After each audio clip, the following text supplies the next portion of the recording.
this thing on? Trying to look at less fat. I don't know if it's possible. A fantastic sports show. What are we talking It is about? live now. His Fantastic Sports Show is live now. So he's as good looking as Yeah, I am. he is. also has a face for radio. Yeah, well, back in the 70s and 80s, all the hairspray, oh my girls. The girls from Revere would all put their hair up and they would spray that hairspray. And that's why the ozone layer in Revere is thinner than anywhere else in the world. I didn't know if you knew that. I didn't know that. Medford is second, but Revere was first. I'll tell you. Yeah. He's a Christian. I don't know if he's Catholic, but he's a Christian. And I do know that all 8 children are with his wife. He's very potent. We know that. Very potent.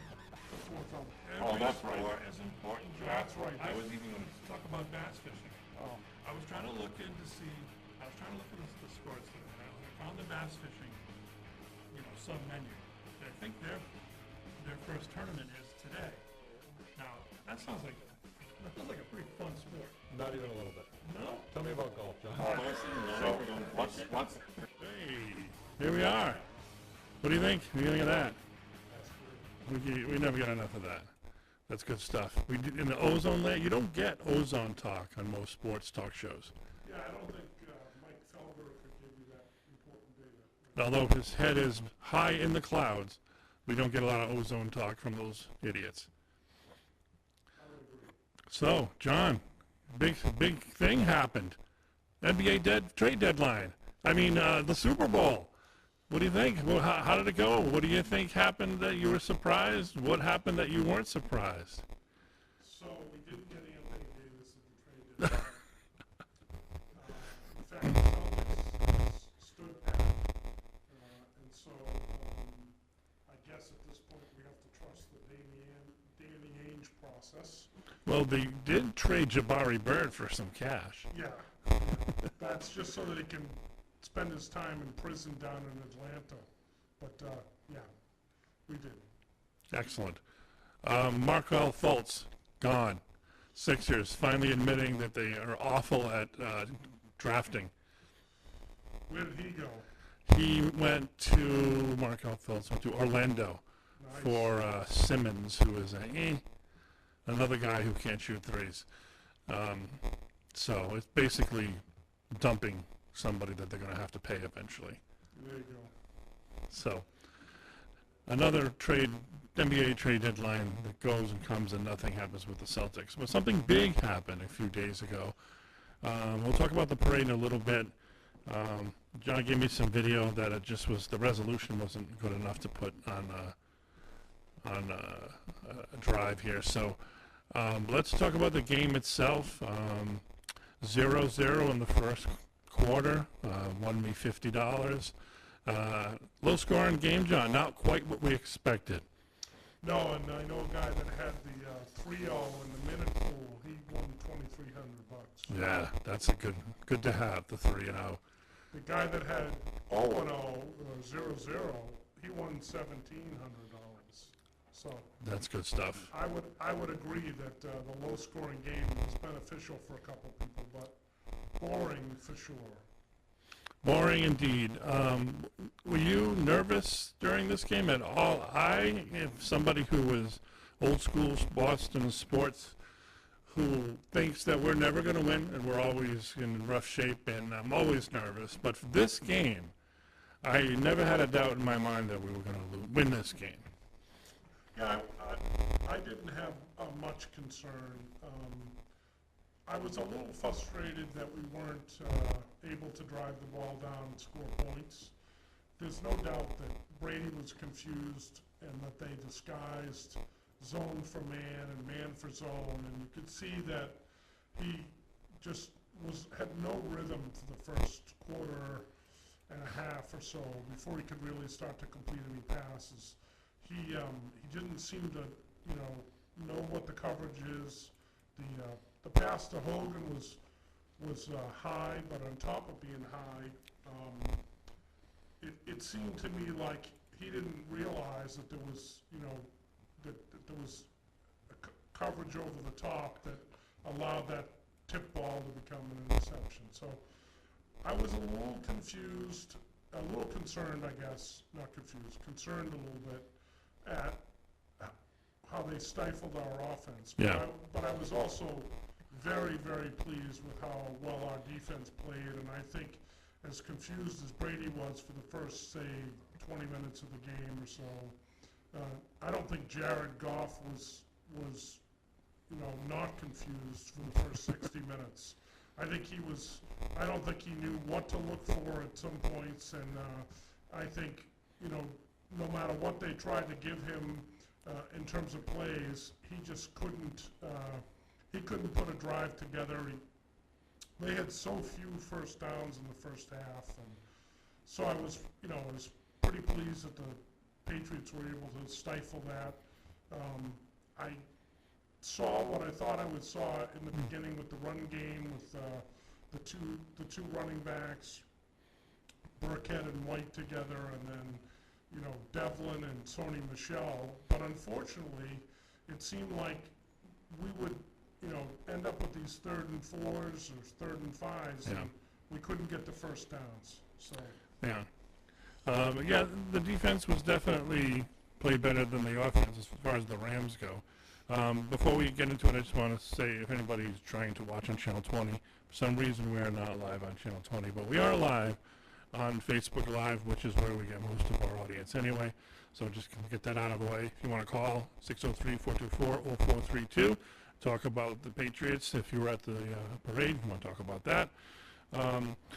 Let's talk a little bit about, I think when Romo, who had another fantastic game, talked about the 15-second rule. And after McVay was able to speak to Goff in the helmet, the Patriots didn't show their hand until they knew that 15 seconds had expired. I don't know that I know that particular play in order to... Well, it's basically, the coach can only speak to you in the helmet for 15 seconds, and then it goes off. And then, so what the Patriots did is they knew that. So once those 15 seconds were up, then they got into their defense. They didn't want to get into the defense and have McVay tell Goff how to check down. They wanted Goff to figure it out, and as we saw, couldn't do it. Right. And I did not pick up on that during the Super Bowl, so... It probably was it loud in your house? Because Romo was just like all over that, like he usually is on everything.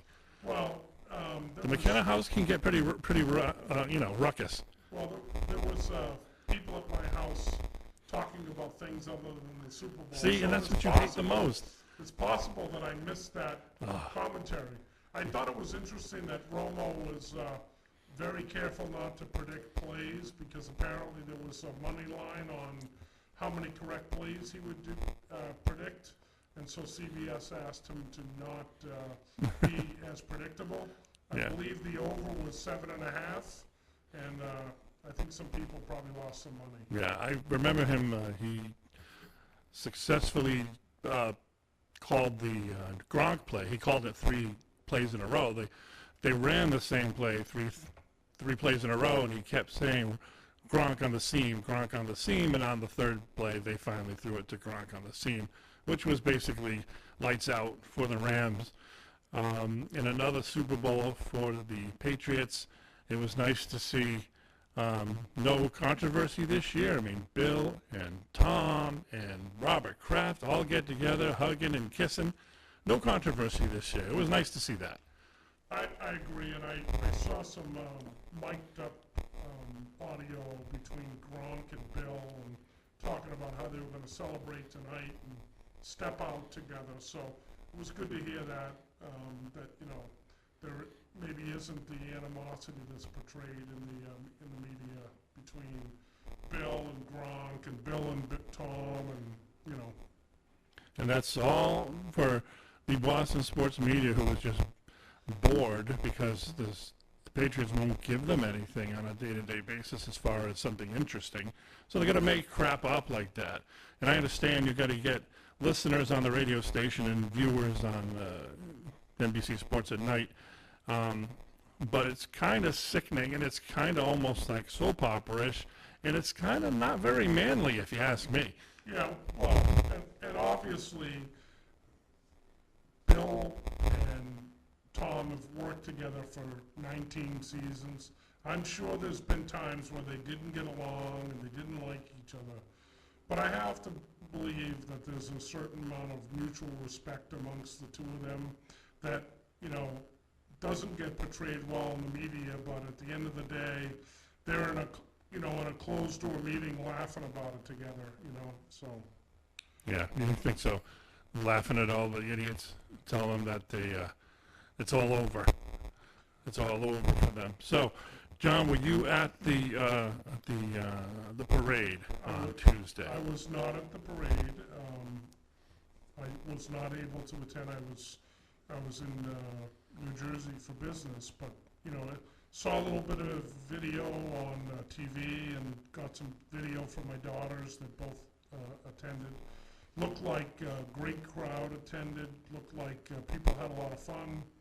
You know, I was glad to see Edelman win the MVP. I think he, you know, he schooled people in that game on just how in sync he is with Tom and how to get open.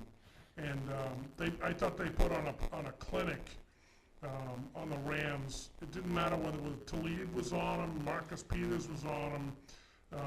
He was getting open, and the couple times that they doubled him, if you noticed, were the times when we successfully passed to Gronk. So I think he would, you know, he deserved that MVP, and he earned that MVP, and I was happy to see that you know, he was able to get something done in a otherwise limited offense on Sunday. Yeah, I think it was, I mean, no matter what they did for defense, they started out on man. He just ran those cornerbacks ragged. And the routes and the solid route running that he does is just unmatched. And when they tried to go to zone, he just can't catch up with it. He just finds the empty spot, makes the catch, and gets a few yards after. And takes a beating and gets up every time. Yep.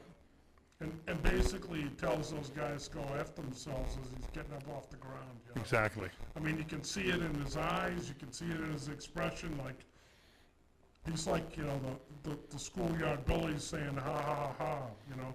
But it was really kind of fun to watch him, you know, school those guys on, okay, you want to play me man, I'll get open this way. You want to play me zone, I'll get open this way. And obviously, he and Brady were on the same sheet of music because Brady seemed to know where he was going to be to put the ball. So. All right, so going into the off season, not a lot of controversy, and there's none of this. Why didn't they play Malcolm Butler thing? Going into the off season, they have a lot of decisions to make. They have a lot of, I mean, I think Edelman is the only receiver that is currently signed for next year.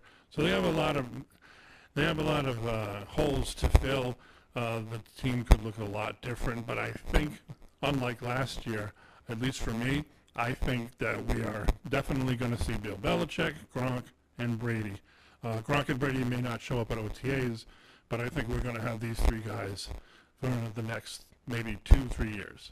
Yeah, I feel that you know, Brady will re-sign for his team-friendly deal. Gronk will get a new contract that you know, makes him happy and want to stay.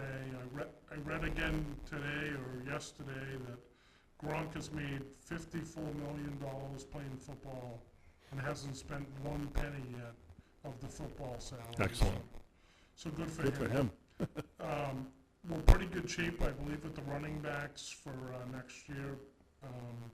I believe Burkhead's on the end of his deal. Sony Michel's under contract.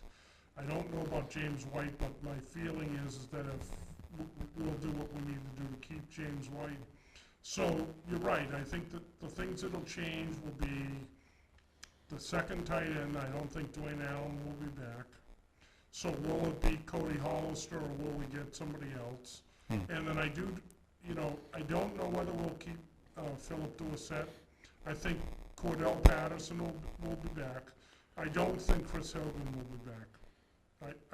I don't think that Chris Hogan and Brady just didn't seem to sync very well this year like they had in the previous season. Yeah, it seemed like he lost confidence in Chris Hogan. Yeah, so I don't foresee Chris Hogan. I think Chris Hogan will sign with the Jets.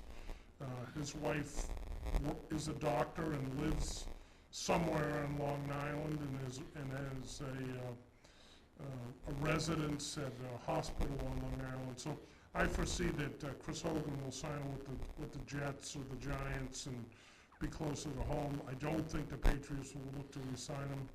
So I think we'll probably get a free agent wide receiver too. And then the other big question, will certainly be on the defense and our defensive ends, and whether we'll get, can we re-sign Trey Flowers or not? And, if we can't, who do we bring in to replace him? Yeah, Trey Flowers, definitely something that they need to look at. Does Coach Flores and the Miami Dolphins throw a bag of cash at Trey Flowers? I guess anything's possible, but, it's funny, at the beginning of the season, I thought Hightower was at the end of his career, but the way he played to the second half of the season and in the playoffs, he's definitely a player that, is going to be of value to us again next year. Yeah, they finally stopped putting him in coverage and let him do what he does best, which is pin the ears back and go after the quarterback. And he was a totally different player than he's been the last maybe even 3 years. Right. I thought he was very good in the second half of the season, and he was excellent in the playoffs. And I think he's a leader and a motivator. So, we could lose Trey Flowers for a lot of money. And, Bill has a way of determining whether or not is Trey Flowers worth $7 million a year. He's going to give me, 11 sacks, but I'll get this guy for 7 sacks, and he'll cost me half as much money. And Nick Casario and Bill, they think that way. They figure we'll sign somebody else for $1 million who will give us the 2 or 3 sacks we're short, and we'll end up spending less money than if we paid Trey Flowers. So that's usually the motor operandi. Is that what they say? Yeah, the Patriots. Yep. Malcolm Brown is somebody that lost a lot of playing time this year. Last year he was an integral part of stuffing the run. I don't know if he's up. Do you see someone like that maybe fulfilling a role with Trey Flowers, although Malcolm Brown is not exactly a pass rusher? Or are we going to go first round or second round and going after someone who can get to the quarterback? Yeah, so I definitely think Malcolm Brown is a run stopper jumbo package type player. I don't see him as a defensive end or as versatile as a Trey Flowers. So I'd love to see a player like a Jadeveon Clowney type player come off the draft and be molded into the Patriot way and develop versus Malcolm Brown is I think he's a good player and can help you up the middle and the A gap, but I don't see him being able to do or replace what you were getting from Trey Flowers. I think Dietrich Wise is a good player, but I don't know that because he played behind Flowers a lot of the time. I don't know whether the drop off is between Flowers and Dietrich Wise. I think they're hoping for Dietrich Wise maybe to take a big step next year. And they have a couple of guys that ended up on the practice squad that I can't remember right now that they used here and there that had looked pretty good in preseason. So like anything else that you get with the Patriots, it takes some time to develop. And we always like, oh, who's going to do this, who's going to do that? And they always find someone, whether it's undrafted or someone that's been on the practice squad for a couple of years. They always find someone that can plug in the hole. Yeah, I mean, I think, listen, for me, the Patriots, the most important thing that we take from this year's draft is a quarterback. We have to put ourselves in a position here where we've got somebody that's going to sit behind Brian Hoyer next year and behind Brady the year after and be in the position to take over the offense And we had the luxury of having a guy like Jimmy Garoppolo, and I think we're gonna need another player of the similar caliber to Jimmy Garoppolo that we can develop, because while Brady's gonna play supposedly till 45, That's what he says. the fact of the matter is that, we're in trouble as a team if something happens to Tom in game 2 next year and we have to rely on Brian Hoyer to get us through the season. Right. Brian Hoyer is basically there because he's an excellent practice quarterback who can assimilate the opposing team's quarterback that they're going to be playing the next week. If they thought for a second they had someone who was going to be the future, they would probably drop him in a heartbeat. I saw something in Jacoby Brissett when he was here that I really liked. Of course, I and you probably thought, well, he's behind Garoppolo, he'll never see the light of day. You see a way where perhaps maybe Brissett comes back. I saw him studying with Brady on the bench every single time Brady came back from offense and sat on the bench and read through the Microsoft tablet. Brissett was always there asking him questions, and I liked that. Is Brissett somebody you'd like to see have a chance if there's nobody in this draft? Yeah, listen, I liked Brissett when he was here. I think he's probably better than he was when he left. And I say that because, he's studying behind a guy who's also a good quarterback in Andrew Luck. He's got a head coach who's a former quarterback himself, and Frank Reich. Yeah. So my guess is that Jacoby Brissett would be certainly a guy of consideration. And I felt like when he got the opportunity, when Garoppolo got hurt, he demonstrated that he could run the offenses, pretty well. Right. I mean, not sure he was as good as what Matt Castle did in Brady's absence, but I felt like he had good command of the offense. He understood the playbook, and he could make the plays. Yeah, he also played with a hand injury. I think that last game, but I think they lost 7-6 or something with him. He couldn't throw, but managed to keep them close in the game. And I think he's played 10 or 12 games in Indianapolis since he's left. So he's got a lot more experience, like you said. I would be surprised if somehow they got him back, whether he was waived, maybe 5th round, 6th round, if they even exist anymore, 6th round draft pick for him or something. If there's nobody in the draft that really, shows them anything, because I think last year's quarterback, they just drafted for the sake of it. I don't think they really thought he was going to be anything. I don't even remember the kid's name. Kind of a wasted pick. I don't think they see them wasting a pick this time unless they really see something. Yeah, I think that was Danny Ettinger. Something like that. Yeah, okay. So the other person that intrigues me a little bit would be the kid that played for the Cardinals this year, Josh Rosen.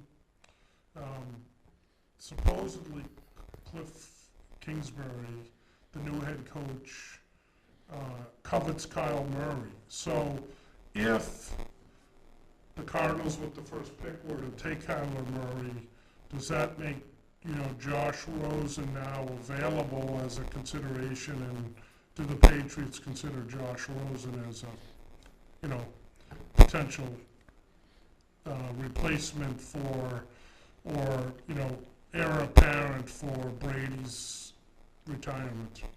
Yeah, I think in his case they would more likely look for a waiver pickup than wasting a draft pick, unless it's a late one, like Brissett. We've been talking about replacing Brady for 4 or 5 years now. Yeah, probably longer than that. I mean, when you think back to Ryan Mallett, who thought he would get a chance, and Hoyer, who thought he'd get a chance, and Garoppolo, who thought he'd get a chance, and here we are, we're 4 or 5 backups later, and nobody's gotten a chance, right? I mean, Matt Castle got one because Brady got injured, but really nobody's gotten playing time since Matt Castle in that season when Brady tore his ACL. Yeah, Brady likes to play all of the snaps if possible. Doesn't like to give any up, and that's why we see him at the end of games when he really should not be playing at all. Still in there, you know, until someone almost takes his head off, and then somebody comes to their senses and puts in the backup. So quarterback is not something we're going to have to worry about next year, you know, unless health is involved. We need receivers. There's going to be a lot of holes on both sides of the ball. Is it too early to worry about this crap, John? Can't we just enjoy it? Yeah, listen, the truck left for Fort Myers was Yeah, 20,400 baseballs on board. excellent. So my question, being that I'm in the transportation logistics field, That's is true. why wouldn't they just deliver the 20,400 baseballs right to Fort Myers from the manufacturer? It's called the drop ship, I believe, in the business. It's called the drop ship. Yeah, like, why would you run the baseballs from the manufacturer to Boston and then from Boston to Florida when, in all likelihood, it would have made more sense to just go right to Florida with the baseballs? It's very obvious to me that the Red Sox need a new logistics guy. And John, you went for the job to be the logistics guy for the Red Sox. They don't pay, by the way. I happen to. Wherever you work now, it's probably paying you a lot more than the Red Sox would pay you. So, do I get tickets or anything? French benefits. You may have to chum around with, you know, the assistant secretary to the secretary of ball handling or something like that. Yeah, no thanks. I don't like the ticket. I mean, I can't fit in those seats anyway. So Yeah, they didn't have us in mind back in the 40s and 50s when they put those seats in. no, there's a little bit of spillover if that's how I can. And when I go to a game, I haven't paid to go to a game in a long time, but I really don't think I would. Well, that's also, like, if you and I were to go and sit together, we'd have to stand up separately as well, because you can't both stand up at the same They time. have to have that buffer. We both have to chip in for the third seat. Yeah, exactly. Yeah, see if they would have that. Bring a hacksaw and cut that friggin' handle off in between. Oh, I think I still have bruises from that. I think 99 was the last time I went to a game. So, pitchers and catchers in a couple of weeks. Celtics trade deadline. Bruins I don't care about. The only thing about the Bruins I'll say is I did enjoy watching the Patriots come to the game and Edelman dropping the puck. And, I have to rewatch that. I didn't get to see that. well, Edelman did the Gronk spike as opposed to dropping the puck. But I thought it was a pretty cool event to have all the Patriots players wearing Bruins jerseys on at center ice for the face-off. So. Yeah, that's awesome. I saw a tiny bit of it, but I will. I'll check it out. I'm sure it's on YouTube by now, but I will check it out to see if I can watch the whole thing. Yeah, I thought it was, like I said, I thought it was a pretty good event, and you know, football's kind of behind us, and now it's going to be baseball season. You know, I think the Red Sox are in pretty good shape heading into the season. You know, but this could be the last year that the band's together, because you get Mookie, who's going to hit free agency, and you got Bogarts, who's going to hit free agency, and Bogarts is up after this year. Jackie's up after next year. yeah. Mookie's up the next year, but Mookie is on a year-to-year thing right now, so he's going to get even more expensive. So yeah, I mean, the Red Sox, every time the Red Sox ownership wins a championship, they do the right thing and win a championship. The following year, they always mess it up. They say stupid things. They do stupid things like, oh, now we're not going to pay anybody over 30 who's a pitcher. And that backfired. Okay, we're not going to spend, give anybody a 4-year or 5-year deal if they're over 32. Or, oh, we're poor. We don't have money like the Yankees. We can't possibly keep all these players. Well, you can, but you're not going to, and we know that they're not going to. Who are the 1 or 2 guys that you could, quote unquote, live without? Well, for the money that we pay, I think, you know, David Price commands an awful lot of money for what we get out of him. And I guess my concern with Price is, you know, are we gonna get to a point next year when Chris Sale's now a free agent, where we can afford to pay Price $35 million and Chris Sale $35 million? And that's my big concern with that is, I think Chris Sale's the better pitcher, and if I gotta pay one guy 35, I'd put my money behind Chris Sale Oh. before I put it behind David Price. So if I had to shed some salary or I had to make a choice, you know, I'd wanna keep that outfield intact, and I would wanna keep Chris Sale. And if I had to lose, Xander Bogaerts at shortstop, and I had to lose David Price, I think I could recover. Right. Bogarts and Jackie Bradley Jr. are both Scott Morris guys, so we know how that's going to go down. It's going to be one of those. They're not going to just sign an extension. They're going to go full balls to the wall free agency to see what they can get. And I don't disagree with that, but I'll also tell you that I think it's pretty telling that you have Bryce Harper and Machado that aren't signed yet, and I think that the teams, major league teams, are being more prudent about how much money they're willing to give away and for how long, when you have talented players like Bryce Harper who remains unsigned at this point. You know? Right. I mean, both of these guys should have been signed a long time ago. We're 2 weeks away. Yep. And they're not on a squad. It's ridiculous. Teams, just like you say, they're gun shy because they don't know. We don't know where the next baseball contract's going to come from. Is it going to come from ESPN, Fox? Is it going to come from Netflix? Is it going to come from Amazon Prime? Who's going to pay the big bucks to play baseball games that are consistently losing viewers every year? So we may be at a point where we've reached the apex of salaries. Maybe not, but it's getting there. Because I don't see how Twitter or Facebook Live or anybody else is going to pay the money that the networks have been paying all these years for this product that's people are losing interest in year after year. Well, you know, supposedly there's some rules this year that are going to make the speed of the game better and get the game time down. How about calling strikes? How about just call some strikes? Yeah, well, and, you know, the relief pitcher thing where now they have to face a certain number of batters. Is that official now? I believe that's official this year. That's going to be very interesting. Yeah, and I guess next year is the 20-second clock in between pitches, so hopefully Clay Buchholz will be out of the league, so it won't be a problem for him. Yeah. But, you know, I love baseball, I like to watch baseball, but nobody can watch a full game for 3.5, 4 hours. And there's just too much time consumed with, you know, the warm-ups between innings Right. and pitchers that want to brush off their cleats and, you know. Exactly. You know, I like the guy that gets up and he just throws the frickin' ball and, you know, takes the pitch back and throws another ball. And it's just it's frustrating with some of these guys that they got to wipe their brow and take their hat off and, you know. Readjust their accoutrement. So, So I think MLB actually did this right, which is I'm surprised that I'm saying this.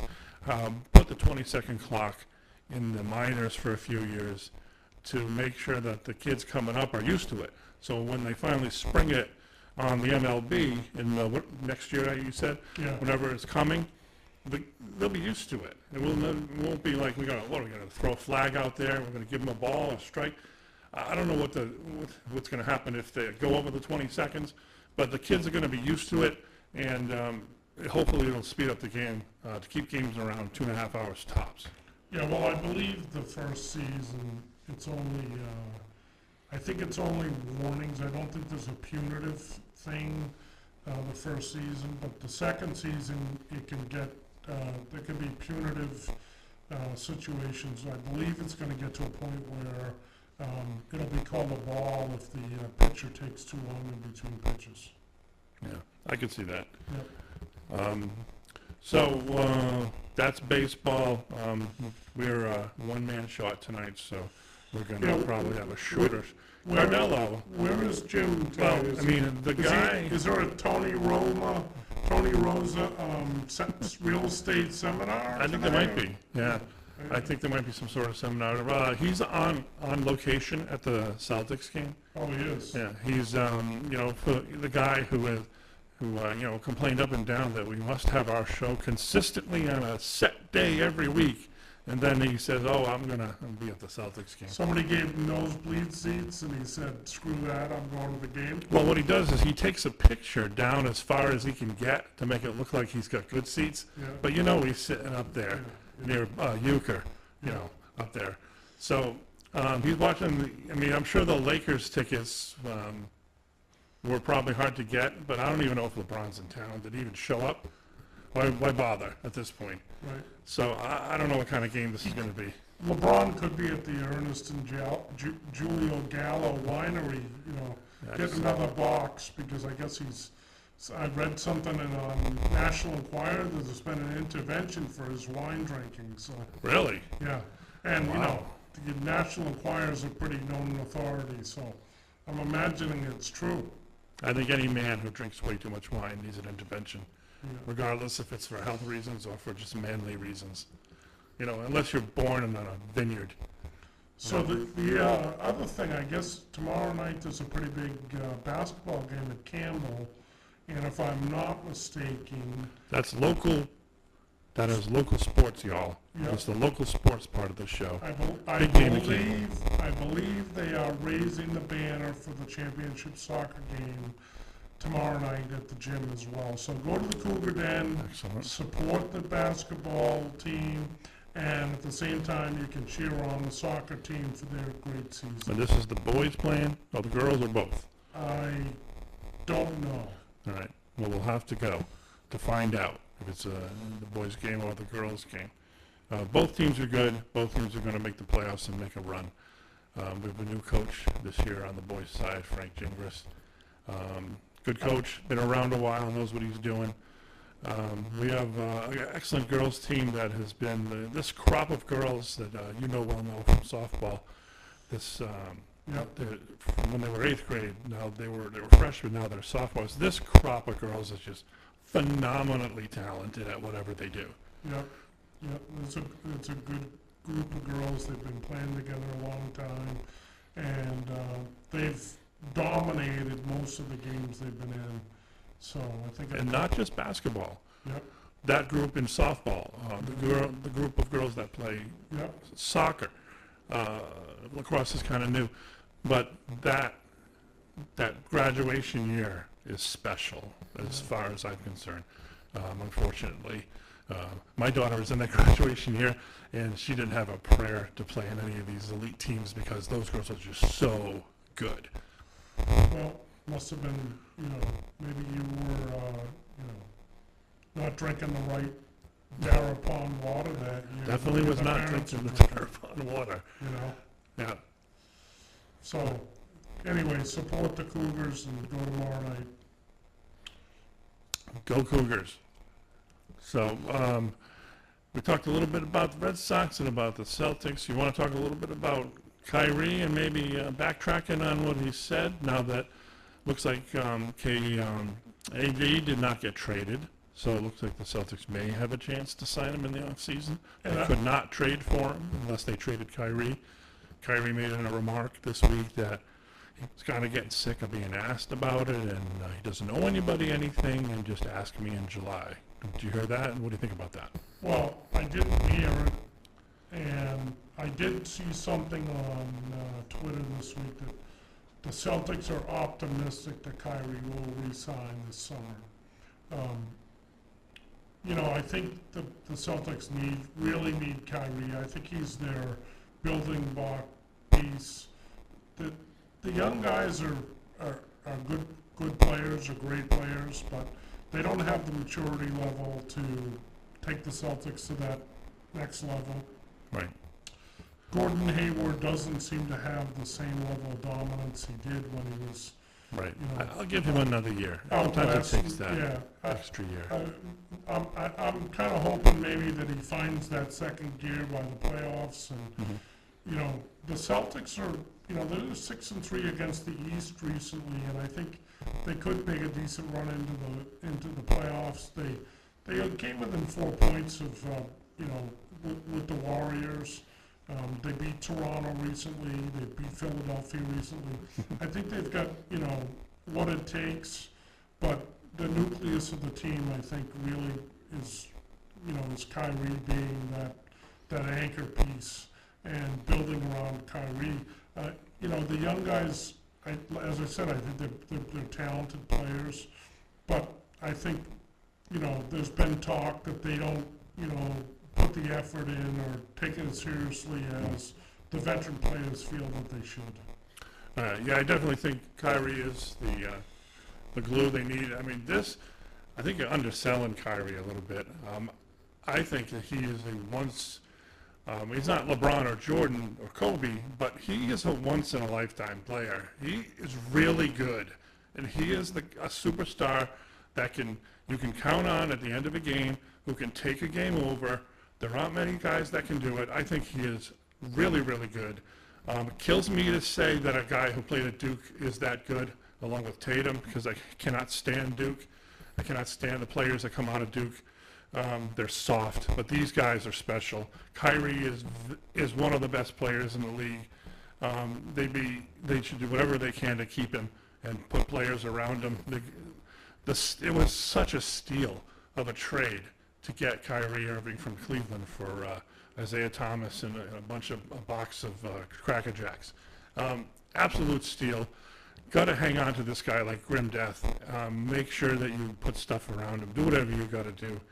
This is why we waited so long and got all those picks and all those draft picks and sucked for a few years and had the new coach and Danny. This is why we did all that. Kyrie Irving is the reason why. We needed a new big three. Now we have a legit number one that can take over for where Paul Pierce was to attract in other top-notch players. We didn't have that. Let's not kid ourselves. Isaiah Thomas was never going to be that guy. This is what we did it for. And this this is it. If we let him go, then we're in big trouble. It's going to start from scratch. Well, I agree. I mean, it's 2013. We traded Pierce, right? And Another steal of a trade. right, when we traded away KG and Pierce. KG and Pierce to Brooklyn. Right. So it's been, 5-6 years Yep. of a rebuilding. We've had some level of excitement with some playoff runs. We've but been to the playoff, the finals twice. Yep. But we haven't finished the deal, right? Exactly. So I agree that Kyrie is, he's a top 10 player in the NBA, no doubt about it. The real question is, can the Celtics make it so that he wants to be here? Because that at the end of the day, it isn't. I don't think it's a money issue. I think the Celtics can pay him what everybody else can pay him. Oh yeah. It's really is going to come down to, are they going to give him the pieces around him that make him want to stay? And I hope he's not the diva that LeBron James is. That he's going to select the people to play around him, even if that's not the right fit for the team. But obviously, there's got to be a couple drawing cards to keep Kyrie here. So. Yeah, I was really surprised that the Celtics weren't involved in the Porzingis trade. Maybe the Knicks didn't want to deal with somebody in their conference or their division. But Porzingis would have been a pretty decent plan B over if you don't get Anthony Davis. That's a nice player that can really flourish on a team that's going somewhere. But I don't think Dallas is going to get rid of him now. I think him and Luka, what's his nuts, is going to be a good tandem for years to go. Yeah, I agree. But I don't think there's anybody out there right now, free agent-wise. It's probably going to have to be a trade to find somebody, who knows, maybe Kevin Durant gets sick of playing out there and he decides to give it another shot. Let them take him to the Hamptons and bring Brady out there again. Who knows? But like you said, he has to have people around him, and the Danny and the Celtics have to put stuff around him to make him want to stay. I don't want to hand him the keys, like you said with LeBron, the keys to the team and make him decide. But they need to make sure they do everything they can to appease him so we can start. I mean, all this stuff was just gravy. Once we got the player and brought in the next two pieces to the puzzle, that's when we were supposed to start. So all this stuff that's happened we got lucky. Yeah, we got Tatum. We got really lucky. Brown, sometimes really good, sometimes disappears. Got a good coach. We've been lucky that we've been in the East and we've been having some playoff runs. But this is the reason we did all this, and it starts now. And this offseason is absolutely do or die for the Celtics, in my opinion. Yeah, I agree. So, what do you think? Pretty good show without Jim Cardello. Who needs him? Who's that? Yeah, the guy, that empty seat over there. Hope he's enjoying, seat row 752 seat double Z. I ate his 2 lobster tails in the green room anyway, so. Yeah, I forgot to tell you, we're now sponsored by Chez Lobster, a new Litchfield eatery that just gives us lobsters. Only today, though. We're not going to have them next week when Jim's back. So, yeah, well, pretty good show. And I guess Jim can give us a recap of, the game from section 337, seat 7, row 56, next week when he's back. Yeah, I'm not sure who shot the ball there, but I think it was a Laker. All these clowns that they were trying to trade. I'm glad the Pelicans didn't fall for it. There's such garbage on that team. I think Ingram's the only legit player, but he's such a head case and a chump. I don't know if he'll ever be good. But What about Lonzo Ball? I guess his father's trying to get him traded to another team. Sure, let's do that. God have mercy on the team that ends up with Lonzo Ball. God have mercy on your soul. Good luck with that. Enjoy that. If I was a GM, I'd have restrictions about what his father could do and where he had access if I were going to sign the kid. I would get a 400-mile restraining order on that clown. Yeah. So we'll see it.